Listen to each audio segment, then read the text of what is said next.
Hey there, I'm Taz Singh, and I've been working with communities for as long as I can remember. Fundamentally, communities are made up of people, so this is my journey going to those communities and talking to those people. Come along with me.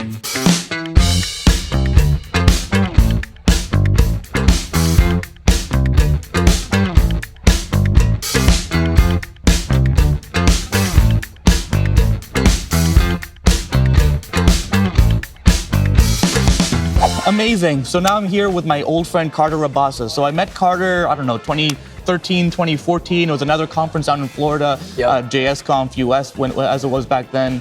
And I got to know Carter a bit better. I saw you in JSConf EU as well. I got to know Carter a bit better back then. He's the organizer of CascadiaJS. He also runs CascadiaJS. So you founded it, or do you run it, or like? No, founded it. Back in 2012. And so CascadiaJS, if you don't know it, it's a conference, but it rotates throughout the Cascadia region. So it's in kind of Oregon, Seattle, kind of Washington State area, and also Vancouver area. Right. I mean, if you're not familiar with the term Cascadia, it's kind of a nickname for the Pacific Northwest.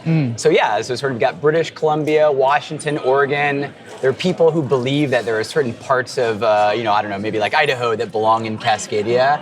But we're a very welcoming event. But yeah, most of the people who come to Cascadia live in the Pacific Northwest. Yeah. And so for me, like, I haven't seen Carter since 2014. No. And so it was kind of a lovely surprise, kind of seeing him here in Miami. I wasn't expecting him at all. Yeah. And so it's just good to see him again. So tell me, like, essentially, what are you up to these days? I mean, back then you were working at Twilio.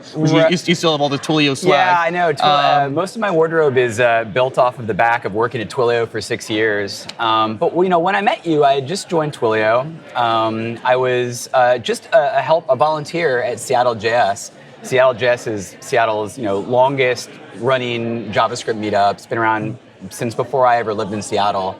And then in 2012, me and a lot of other web developers in Seattle got tired of always having to get on planes and flying to New York or San Francisco or wherever. So it just seemed kind of clear that we should have something for us in the Pacific Northwest. But it also felt foolish to just have it be only in Seattle. Because there's so many beautiful towns and cities and places around the area. So it just seemed really reasonable and smart to have it rotate locations so that we could kind of keep it fresh and have people be excited about where's it going to be next year, right? Yeah. Where's it going to be next year, and what's that special type of vibe? Because I think as Carter said, often getting on a plane and going somewhere else, but at the end of the day, the Pacific Northwest is beautiful. There's so much character and uniqueness and such a nice vibe to that whole region that I think kind of putting that region on showcase and kind of bringing JavaScript developers to that region as well to kind of see more of that region has been so fundamental, right? For sure, but also getting folks who live in the area to meet each other across cities and there are a lot of Vancouver devs that maybe had never actually been to Seattle, even though it's close, right? Or a lot of folks in Portland that never make it up to Vancouver, right? So I wanted to kind of create this corridor where at least once a year we could all get together as a region and sort of and to showcase it, right? The first one was in Seattle, which is where I live, but the next one was in Vancouver, and that was intense. That was putting on a conference, and not just in another city, but another country. It was really crazy experience, but I learned a lot about Vancouver. How do you even do that? Because I mean, in my mind, you're in Seattle, you're an organizer in Seattle. Do you have to find organizers in Vancouver as well, 100%. and create partnerships there, and it sounds challenging, right? It sounds challenging, but it's not. It's actually great, right? Because what you don't want to do is parachute into a city, put on a fancy JavaScript conference, and have it be totally disconnected from all of the JavaScript and web meetups that are already there. Right. And also that would defeat the purpose of what I'm trying to do with connecting people. So so once I knew we were going to do it in Vancouver, the first thing I did was reach out to Van.js, right? Reach out to all those folks and be hey, we're coming to Vancouver. I would love for you to be a part of it. I would love your advice. Tell me where it should be. And we invited those people to be organizers of the event. And the same pattern repeated when we we went to Portland in 2014, right? Yeah. I mean, so like, yeah, it's kind of hard in the sense that like you have to do a little bit of legwork to meet people and to like make those connections. But that's what I like to do anyway, right? So it didn't feel like work.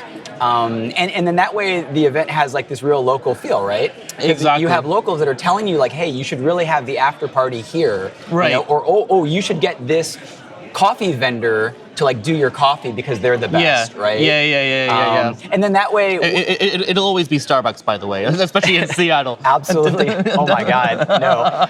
And then when folks from out of the area, right, folks from Toronto or Europe or wherever, when they come, they're getting like the best of whatever Vancouver or Seattle or whatever it has to offer, right? Like they're getting. That's why I'm always so gutted. I've never made it to Cascadia, even though I wanted to go there so many times. It just hasn't worked out. Like this year, like every year there's something conflicting, which is really annoying. It usually falls on my birthday as well. My birthday is basically September 1st. And so I think this year it's September 2nd and 3rd. It's no, it's close. It's like August 30th to September 2nd. August 30th to September 2nd. Yeah. And then so this year it's my birthday September 1st, and then my friend's wedding September 3rd, and that's in Italy. And so I can either fly to Oregon and then to Italy or unfortunately.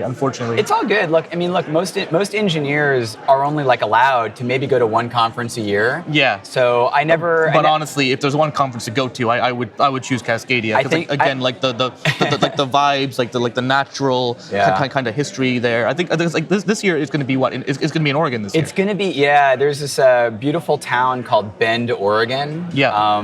It's kind of like across the mountains, and there's a resort right nearby called Sun River. Oh wow. And it's just like a really classic Pacific Northwest like lodge style resort. Yeah. And we just rented the whole thing out. So we're gonna have awesome technical talks, amazing people, pool parties. We're gonna go hiking. We're gonna go biking. See, like that was just making me jealous. I have to go to a wedding in northern Italy, and I thought that would be kind of cool and like glamorous and everything. But he's just making me jealous now. I'm gonna tell my friend, sorry, I can't make it to your wedding. I gotta go to Cascadia. I will say that like we'd love for you to come, but like there will be more conferences. So there may not be more weddings, right? Wait. But what if we have the wedding at CascadiaJS? Oh, there you go. There we go. Yeah. What if we just combine both of them? That would make me happy, but the bride might have other feelings about that. But also, I will say this is our 10-year anniversary. So we started it in 2012, and lo and behold, it's 2022. So we're just going to have a lot of fun surprises. We're going to have a lot of blasts from the past. The theme of the event is family reunion. We we at the end of every event, I learned this from Chris Williams, who started JSConf, the conference that we met at. Yep. At the end of every conference, Chris wanted to take a photo of everybody, and he called it a family photo. Yeah. And to him, he feels like we are like an extended family, right? Because it's such a tight-knit community. So I stole that from him because I feel the same way. And so this year, the theme is like kind of family reunion, right? Yeah. So if you've ever been to a Cascadia in the past 10 years, like come back to this one, reconnect with folks you might not have seen in like 3, 4, or 5 years. Yeah. And we're really excited about it. Man, like you see why I haven't seen Carter in like 8 years, and I'm just like, dude, like everything this guy does is so cool, and like I'm a big fan of Carter. Well, don't worry, we're gonna get back up to Vancouver, or we're gonna get back up to Canada, So Oh, that's okay. Like I'll happily go to Oregon. I'll happily go to Seattle. I'll happily go to Vancouver. I'm happy to travel as long as Carter's there. But yeah. So you used to work at Twilio back then. You're no longer at Twilio. Essentially, what are you up to these days?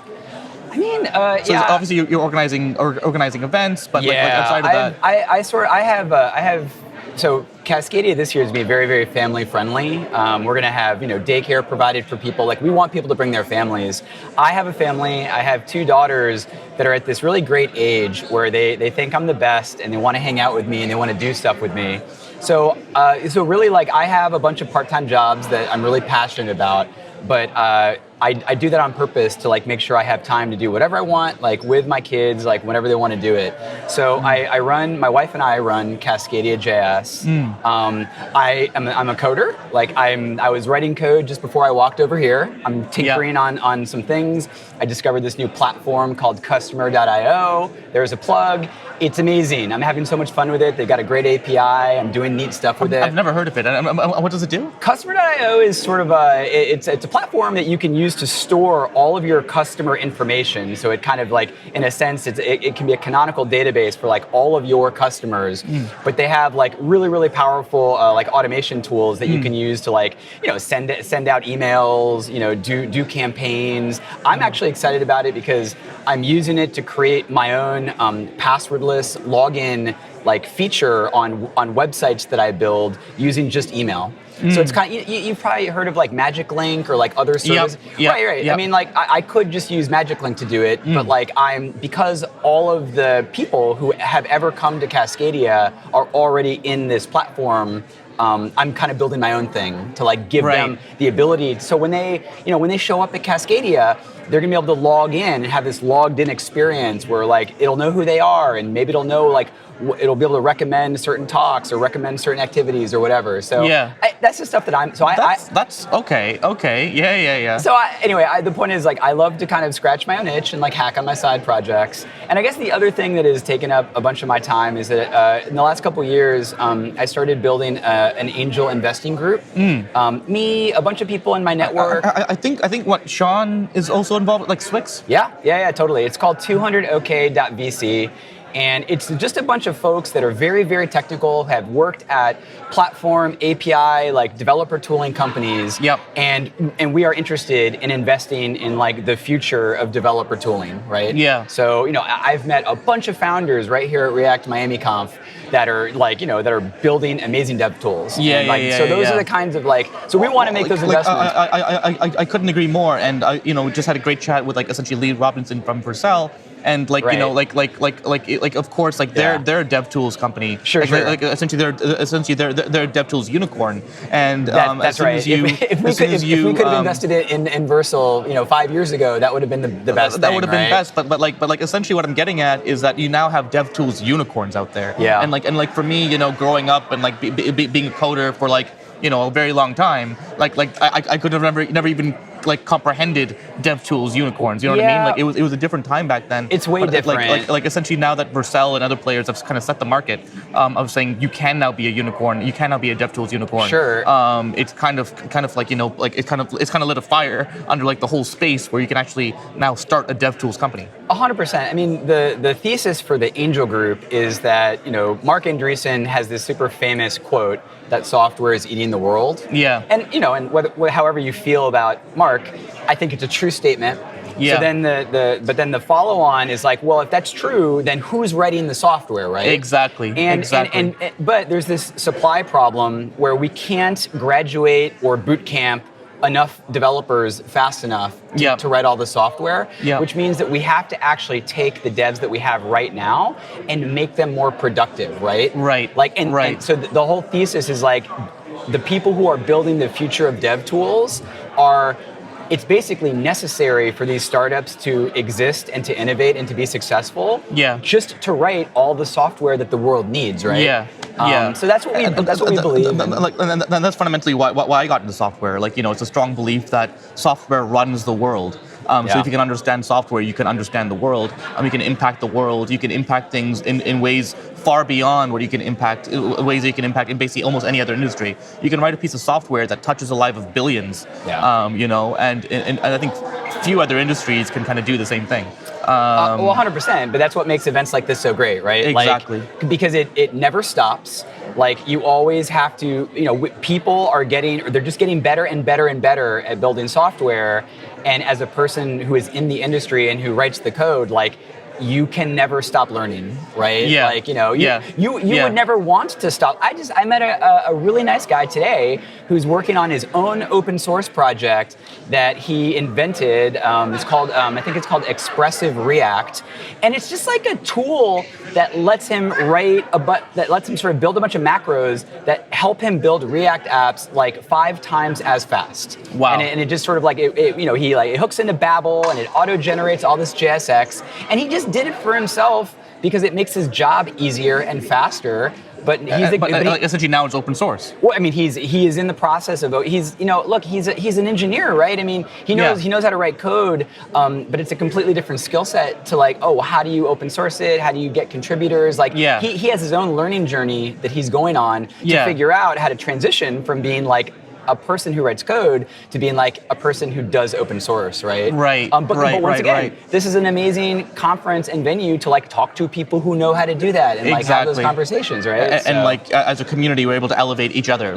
Each person in that community benefits from that community. At the end of the day, it's all about the people in the community and kind of what they're doing. And so people like Carter, of course, being involved with communities, I guess everywhere. You're obviously a little bit involved here, a little bit involved kind of everywhere, and kind of as Carter mentioned, he kind of stole essentially what Chris did from JSConf in a lot of ways. It's kind of reminiscent that obviously Chris and his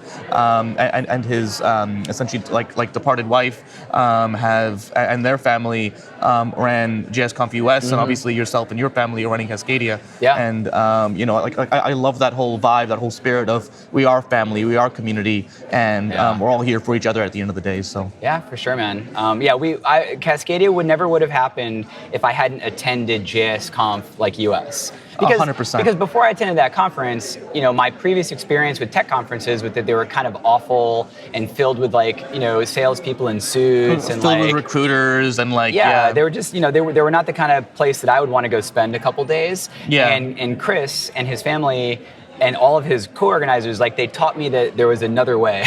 There was another way, and that put me on the path. Honestly, I still say it. I've never been to Cascadia, but having not been to Cascadia, I still say that JSConf US was the best JavaScript conferences I've ever been to. Oh, sure. And I haven't been to one since 2014. That was the last one I went to was 2014. Chris has inspired a lot of people. I don't know that this conference happens anymore, but I was lucky enough to attend a couple of the JSConf EUs in Berlin. Yeah. And those people were super inspired by Chris, but it was kind of cool. They're also creative and they had their own ideas. And it wasn't just like this photocopy. They took the best parts of what Chris did, but then they brought their own sort of German, European, techno vibe to it. And I don't know. I think I think it's a testament to what someone can do to inspire other people, right? Yeah. And how Chris's legacy can kind of live on through other events and other organizers, even as he's not doing his event anymore. Like Cascadia, obviously there can't be another JSConf US because there's already one. But Cascadia is still part of the JSConf family, I think, loosely affiliated. Sure. Oh yeah. It's just Chris and all those. It's an inclusive group, right? There's no application form to fill out. We're grateful to be part of that extended JSConf family. Yeah. And I know that, if I ever have a question or I need help, I've got a bunch of people that I can reach out to who can kind of help me out with that. So that's amazing. That's amazing. It's awesome. But thanks so much again, Carter. It's good to see you, man. You were probably the best surprise of this conference. I had no idea. Hey. I had no idea he was going to be here, and I haven't seen him for 8 years. And so you can imagine the smile on my face when I saw him again. And it's obviously so good to hear that you're doing well. Yes. I love everything you're doing. Like today and all those years prior as well. This guy's always up to something really cool. So go check him out. Go to Cascadia. Just follow Carter. Like what I do. Just follow him around. It's lovely. Check us out, CascadiaJS.com. I'm on Twitter at CRTR0. Thanks for having me, man. Awesome. Good to see you.